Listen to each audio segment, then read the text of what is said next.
Let's start, friends.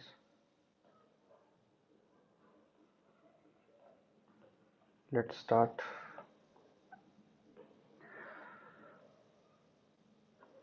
तो friends, आज हम देखने वाले हैं नाबार्ड ग्रेड ए का जो एग्ज़ाम है उसमें एक बहुत ही इम्पोर्टेंट आपका सेक्शन है जो कि है करंट अफेयर्स। और करंट अफेयर्स भी specifically agricultural and rural India related जो करंट अफेयर्स हैं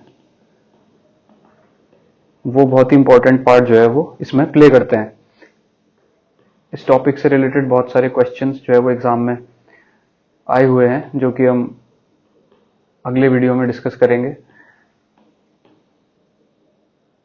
और दोस्तों, अगर हम देखेंगे तो ये जो क्वेश्चंस होते हैं इनका बेसिकली जो फोकस रहता है वो रहता है मिनिस्ट्रीज की अलोकेशन जो है, और मिनिस्ट्री ऑफ एग्रीकल्चर जो है उसके अंडर जो डिफरेंट डिपार्टमेंट्स आते हैं उनका अलोकेशन कितना है।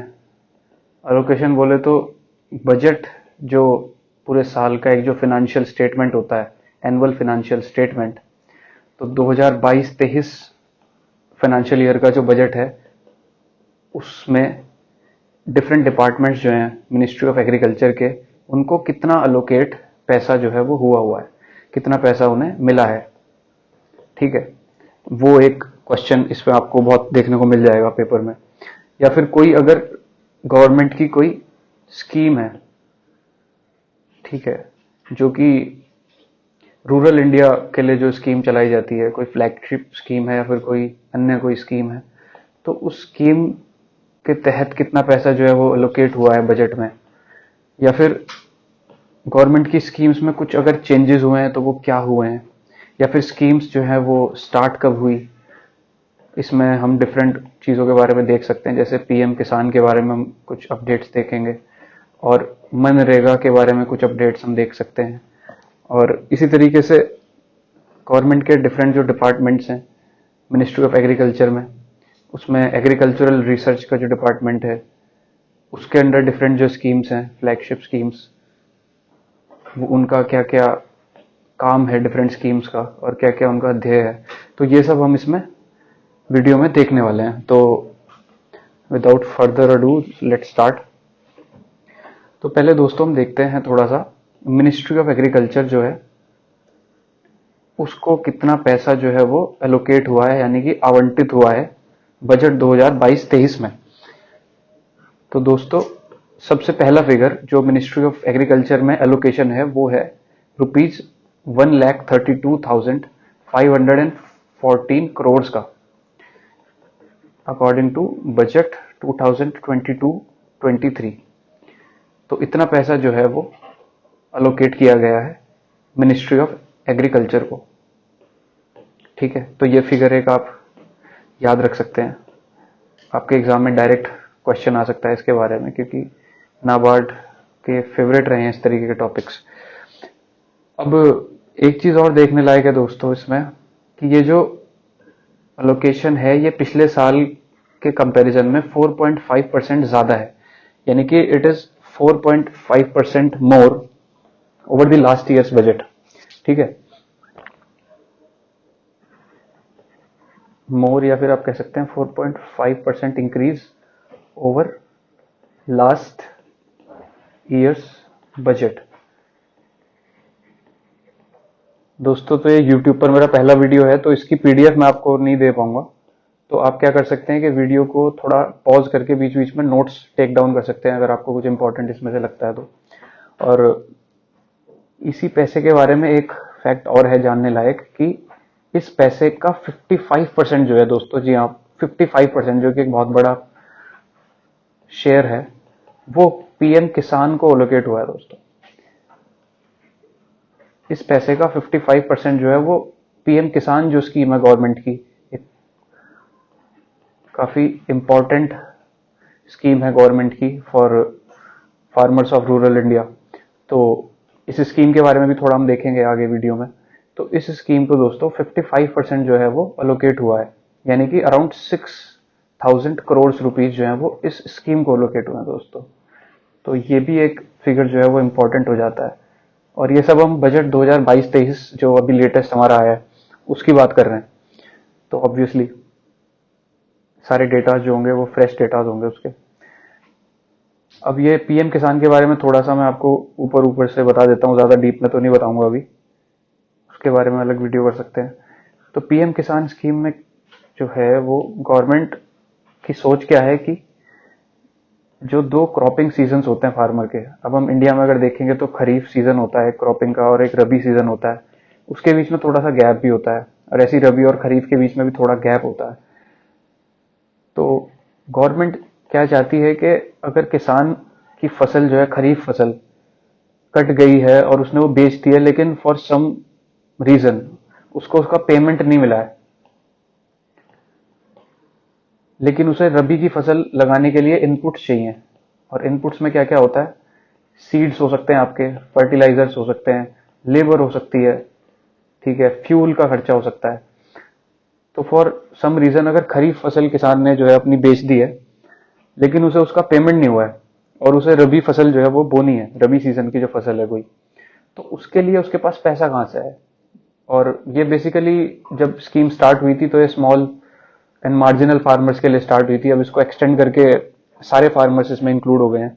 लेकिन जब इस स्टार्ट हुई थी तो जनरली जो स्मॉल फार्मर्स होते हैं उनके पास इतना पैसा सेविंग्स नहीं होती कि वो मतलब 2000 या 3000 रुपीज भी उनके पास हों इनपुट्स के लिए।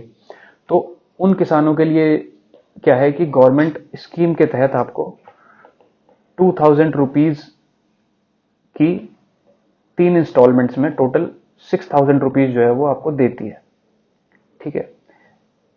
It is a kind of direct benefit transfer which goes in directly into the bank accounts of farmers, ठीक है। तो 3 इंस्टॉलमेंट्स में आपको ये पैसे मिलते हैं। अब पहले जो ये स्कीम है वो चलाई जाती थी स्मॉल एंड मार्जिनल फार्मर्स के लिए, ठीक। स्मॉल फार्मर्स को कौन है, जिन पे 1 हेक्टेयर से कम की लैंड है, सॉरी यहाँ पे मैं करेक्ट करूंगा खुद को, 1 एकड़ से कम की लैंड है जिनके पास। और लेकिन अब इस स्कीम में थोड़ा सा बदलाव गवर्नमेंट ने किया और इसमें सब फार्मर्स को इंक्लूड कर दिया है। ऑल ओवर इंडिया जितने भी फार्मर्स हैं वो सब इस स्कीम का के तहत फायदा ले सकते हैं इन 6000 रुपीज का। और फार्मर्स की डेफिनेशन क्या होगी दोस्तों, ये भी एक बड़ा इंपॉर्टेंट सवाल है। तो फार्मर्स जो है वो है जिसके पास लैंड होल्डिंग है। लैंड होल्डिंग बोले तो जिसके पास जमीन है, लीगल जमीन, ठीक है। और जिसके पास लैंड होल्डिंग नहीं है वो इस स्कीम के तहत बेनिफिट नहीं ले सकता है, ठीक है। तो यानी कि लैंड होल्डिंग नहीं वाले कौन से फार्मर्स हैं, जैसे कि टेनेंट होते हैं हमारे। टेनेंट जिन्हें बोलते हैं जो किसी की जमीन जो है वो ठेके पे लेके, या फिर एक उसको बोल सकते हैं आप एक तरीके से रेंट करके जमीन किसी की, वो फसल ग्रो करते हैं, लेकिन उनके पास लीगल राइट्स नहीं होते जमीन के। तो वो लोग इस स्कीम के तहत फायदा नहीं ले सकते। और यही जो है इस स्कीम का बहुत बड़ा एक शॉर्ट कमिंग या कह सकते हैं शॉर्ट फॉल भी है, कि फॉल बैक भी है, कि जो हमारे इंडिया में ऑलमोस्ट 65% से भी ज्यादा फार्मर्स जो हैं वो लैंडलेस हैं, लैंडलेस फार्मर्स है दोस्तों। 65% से भी ज्यादा जो फार्मर्स हैं वो लैंडलेस फार्मर्स हैं। तो यानी कि जिनके पास अपनी लैंड होल्डिंग नहीं है, और वही लोग जो है वो इस स्कीम का बेनिफिट नहीं ले सकते। तो बेसिकली ये जो स्कीम है वो कुछ चंद लोगों को ही बेनिफिट दे पाती है अनफॉर्चुनेटली, और यही इसका एक शॉर्ट कमिंग भी है दोस्तों। तो इस स्कीम के बारे में तो अभी हम इतना ही देखेंगे। अब हम थोड़ा आगे चलते हैं। आगे हम देख सकते हैं दोस्तों डिफरेंट जो डिपार्टमेंट हैं हमारे मिनिस्ट्रीज ऑफ एग्रीकल्चर के, उनको कितना जो है वो एलोकेशन हुआ है। उससे पहले एक चीज और देख लेते हैं दोस्तों कि यही जो बजट पिछले साल का जो बजट था 2021-22 का जो बजट था लास्ट ईयर का, उसमें भी कुछ एलोकेशन हुआ होगा दोस्तों मिनिस्ट्री ऑफ एग्रीकल्चर को। तो उसमें से खर्च कितना हुआ है, यानी कि बजट 2021-22 के हिसाब से एक्सपेंडिचर कितना हुआ है, ये हमें देखना चाहिए। ये भी फिगर एक आपके लिए काम का हो सकता है मेरी नजर में। तो ये फिगर है दोस्तों 1,26,888 करोड़। तो लास्ट ईयर सिर्फ इतना ही जो है वो खर्च कर पाई सरकार की मिनिस्ट्री ऑफ एग्रीकल्चर। तो ये देख सकते हैं दोस्तों आप कि लास्ट ईयर का जो एक्सपेंडिचर है, यानी कि ये जो है, और इस साल का जो मिनिस्ट्री ऑफ एग्रीकल्चर का जो अलोकेटेड जो बजट है वो ये है। तो इसमें डिफरेंस है दोस्तों काफी, तो आप देख सकते हो। और अब हम आगे चलते हैं थोड़ा सा, मिनिस्ट्री ऑफ एग्रीकल्चर के जो डिफरेंट डिपार्टमेंट्स हैं उनके लिए कितना अलोकेशन हुआ है वो हम देखेंगे। तो दोस्तों बेसिकली मिनिस्ट्री ऑफ एग्रीकल्चर के अंडर में दो डिपार्टमेंट्स वर्क करते हैं। एक तो है डिपार्टमेंट ऑफ एग्रीकल्चर, इसका फुल नेम कुछ और है, आप देख सकते हो, department of agriculture and welfare of farmers, कुछ इस टाइप से है। और एक है आपका department of agricultural research and education. अब बेसिकली ये नाम से भी पता लग ही रहा है वैसे तो कि डिपार्टमेंट ऑफ एग्रीकल्चर जो है वो एग्रीकल्चर रिलेटेड चीजों को जो है वो लुक आफ्टर करता है कंट्री में। और ये जो दूसरा है आपका department of agricultural research and education, ये एग्रीकल्चरल रिसर्च और जो एग्रीकल्चरल एजुकेशन है, जैसे कि आपकी bachelors of sciences in agriculture जो होती है और मास्टर्स उसमें आगे होती है, तो उसके लिए जो कॉलेजेस हैं उनको लुक आफ्टर जो है वो ये डिपार्टमेंट करता है। उनका करिकुलम क्या होगा, और वहां पे जो बच्चे रिसर्च कर रहे हैं एग्रीकल्चरल फील्ड में, उस पर जो पैसा दिया जाएगा, तो वो सब जो है वो इस डिपार्टमेंट के थ्रू के देखा जाता है, इसके थ्रू। ठीक है, तो अब हम देखेंगे कि इनको अलोकेशन कितना हुआ है इस बजट में, और हम जो भी यहाँ पे बात कर रहे हैं वो सब इस फिगर से बात कर रहे हैं कि टोटल अलोकेशन जो है वो ये है दोस्तों 1,32,514 करोड़। इसमें से हमने पहले ही देख लिया है कि 68,000 करोड़ पीएम किसान को मिल गया। ठीक है, पीएम किसान जो है वो डिपार्टमेंट ऑफ एग्रीकल्चर के अंडर चलती है स्कीम दोस्तों। तो अब हम देखेंगे डिपार्टमेंट ऑफ एग्रीकल्चर को कितना मिलता है और डिपार्टमेंट ऑफ एग्रीकल्चरल रिसर्च को कितना मिला है। तो डिपार्टमेंट ऑफ एग्रीकल्चर को दोस्तों 94% जो है बजट का, ये जो अलोकेशन हुआ है अभी जो ऊपर हमने देखा, ये इसका अराउंड 94% जो है वो डिपार्टमेंट ऑफ एग्रीकल्चर को मिला है, और रिमेनिंग 6% जो है वो department of agricultural research and education को मिला है। और ये 94% है कितना दोस्तों फिगर, ये है अराउंड 1,24,000 करोड़। ये भी एक इंपॉर्टेंट फिगर है, या अपने नोट्स में टेक डाउन कर सकते हैं। और 6% जो बचा हुआ है यानी कि 8,514 करोड़ वो department of agricultural research and education को मिला है दोस्तों। ये इसमें देखने वाली चीज है, ज्यादा इसमें दिमाग लगाने की जरूरत नहीं है दोस्तों। और ये हम ऊपर लिख चुके हैं वैसे, एक बार और यहाँ पर लिख देते हैं कि टोटल एलोकेशन है 1,32,514 करोड़ मिनिस्ट्री ऑफ एग्रीकल्चर का। ठीक है, अब बहुत सारे लोग सोच रहे होंगे कि ये सब फिगर्स याद कैसे होंगे। तो आपको मतलब डिजिट टू डिजिट याद करने की जरूरत नहीं है इन फिगर्स को। एक राउंड फिगर का आइडिया आप ले सकते हैं, तो अगर एग्जाम में ऑप्शंस आते हैं तो आपको हेल्प मिलेगी वैसे टिक करने में। ठीक है, तो एक राउंड फिगर का आइडिया आप ले सकते हैं, ज़्यादा बिल्कुल डिटेल में एक एक फिगर याद करने की आपको ज़रूरत नहीं है। अब डिपार्टमेंट ऑफ एग्रीकल्चर की जो हमने बात करी है, ये इसको थोड़ा और डिटेल में देख लेते हैं कि ये जो पैसा इसको मिला है कितना मिला है दोस्तों डिपार्टमेंट ऑफ एग्रीकल्चर को। सॉरी, मैंने कितना लिखा है, 1,24,000 करोड़। हाँ, 1,24,000 करोड़ जो इसको मिला है, ये कहाँ कहाँ पे खर्च करेगा, किस किस चीज पे खर्च करेगा। तो पीएम किसान मैं आपको बता चुका हूँ, ये स्कीम जो है वो डिपार्टमेंट ऑफ एग्रीकल्चर ही चलाता है। तो 55% जो पैसा है इसका 55%, 1,24,000 करोड़ का, वो पीएम किसान को मिला है। ठीक है, ये हम देख चुके हैं पहले। एक्चुअली ये जो फिगर है वो 68,000 करोड़ है, तो ये 55% जो है वो टोटल एलोकेशन का 55% है जो कि मिनिस्ट्री ऑफ एग्रीकल्चर को हुआ है। बट यहाँ पर हम ऐसे याद रखने के लिए ये भी याद रख सकते हैं कि डिपार्टमेंट ऑफ एग्रीकल्चर का जो है पैसा है इसका 55% पीएम किसान को मिला है। एक्चुअल में ये फिगर 55% से थोड़ा कम आएगा, क्योंकि ये 55% है टोटल एलोकेशन का दोस्तों। ये जो टोटल एलोकेशन है ये इसका है 55%। फिर हम एक गवर्नमेंट की स्कीम और है, इंटरेस्ट सबवेंशन की एक स्कीम सरकार चलाती है। तो अगर कोई किसान जो है वो गवर्नमेंट से लोन लेता है और उस पर कुछ इंटरेस्ट वो उसका बनता है जो वो चुकाता है लोन के साथ, तो उस इंटरेस्ट पे सरकार कुछ छूट देती है फार्मर को अपनी तरफ से, ठीक है, 2% या फिर 5% या 7%, इस तरीके से। वैसे तो 2% है, तो उसके लिए भी एक स्कीम सरकार चलाती है। तो ये वही इंटरेस्ट सबवेंशन की स्कीम है। तो इसके तहत 16% जो है वो इस स्कीम को जो है वो आवंटित हुआ है, जो कि है अराउंड 19,500 करोड़। दोस्तों, इनमें से क्वेश्चन अगर आएगा तो किसी एक या दो फिगर पे ही आएगा, अगर आया तो, या हो सकता है ना भी आए।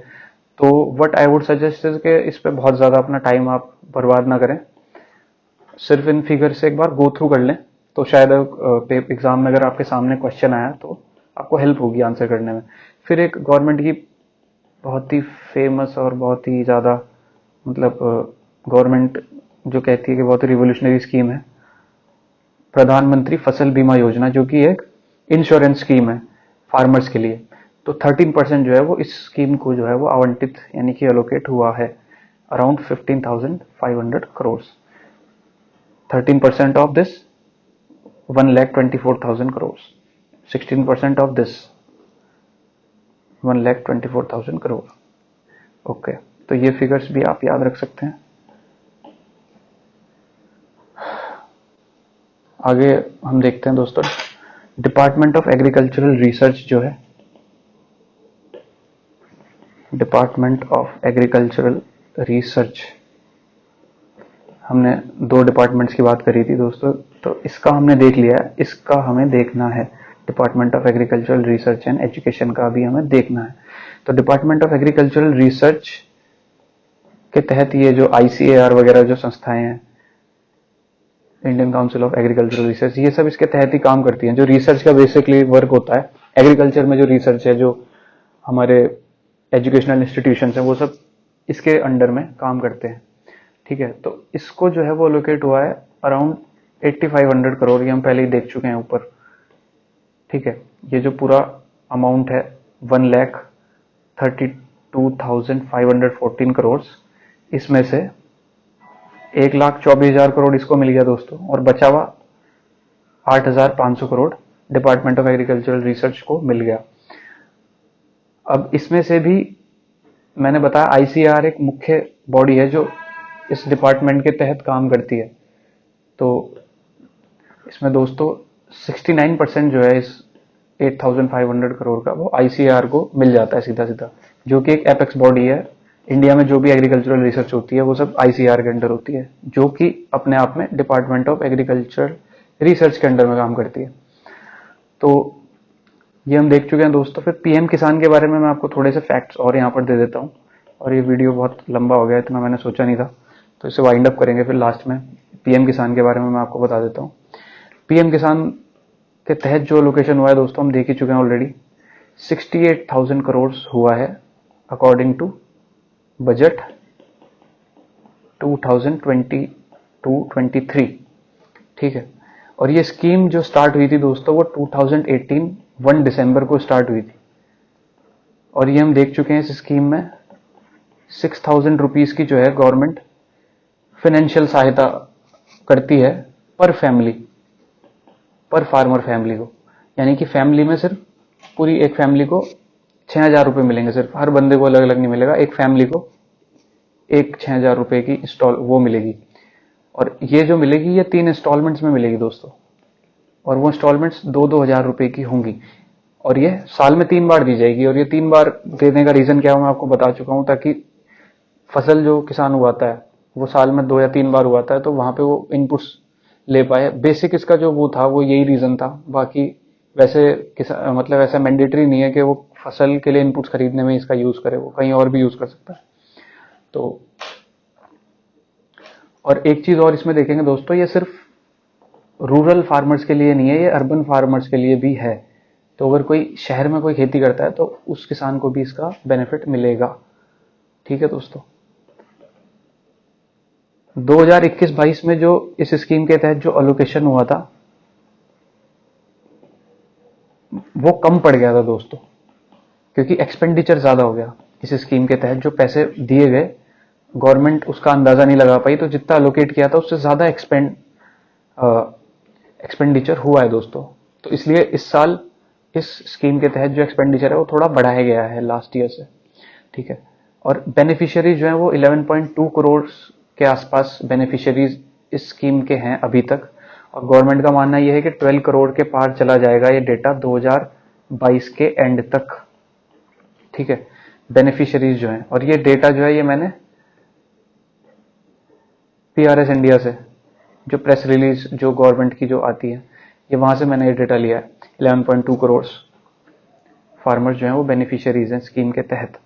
और इश्यूज मैं आपको बता ही चुका हूं दोस्तों के सिर्फ लैंड होल्डिंग वाले जो फार्मर्स हैं उनको इसका बेनिफिट मिलता है, और लैंडलेस फार्मर्स को इसका बेनिफिट नहीं मिलता है, जो कि एक बहुत ही मेजर पोर्शन है हमारी इंडिया की फार्मिंग सर्कल में, जो कि अराउंड 65% से भी ज्यादा, अराउंड 70% के आसपास, या हर जगह अलग अलग डेटा लिखा हुआ है, कहीं पर 55% भी लिखा हुआ है। तो 65% फार्मर्स जो है वो लैंडलेस हैं इंडियन फार्मर्स में से, और उन्हीं को इसका बेनिफिट नहीं मिल सकता है, क्योंकि आपको लैंड रिकॉर्ड चाहिए होते हैं इसका बेनिफिट लेने के लिए। तो ये इसका जो है वो मेजर एक इशू है। तो दोस्तों ये वीडियो काफी लंबा हो गया, 20 मिनट से ज्यादा का हो गया, तो बाकी की चीजें हम दूसरे वीडियो में देखेंगे। अगली वीडियो में दोस्तों अगर आपको वीडियो पसंद आया हो तो आप शेयर करना। अगली वीडियो में हम सॉयल हेल्थ कार्ड के बारे में थोड़ा सा जानेंगे, और उसमें क्या क्या गवर्नमेंट ने एलोकेशन किया है, क्या चेंजेस किए हैं, और राष्ट्रीय कृषि विकास योजना के बारे में हम जानेंगे। आत्मनिर्भर पैकेज के तहत गवर्नमेंट ने क्या स्टेप्स लिए थे फार्मर्स के लिए, वो हम जानेंगे। माइक्रो इरिगेशन के क्या प्रोजेक्ट्स इंडिया में चल रहे हैं, कौन सी स्कीम्स चल रही हैं, वो हम जानेंगे। कितना एरिया माइक्रो इरिगेशन के तहत इंडिया में अभी आ चुका है, मतलब फार्मिंग जो माइक्रो इरिगेशन जहां पर हो रहा है वो कितना एरिया है, ये हम जानेंगे। हॉर्टिकल्चर सेक्टर के बारे में जानेंगे, और फर्टिलाइजर सब्सिडी के बारे में जानेंगे दोस्तों। तो थैंक यू दोस्तों, आपको वीडियो अच्छा लगा हो तो प्लीज शेयर करना। आगे मैं और वीडियो ऐसे बनाता रहूंगा।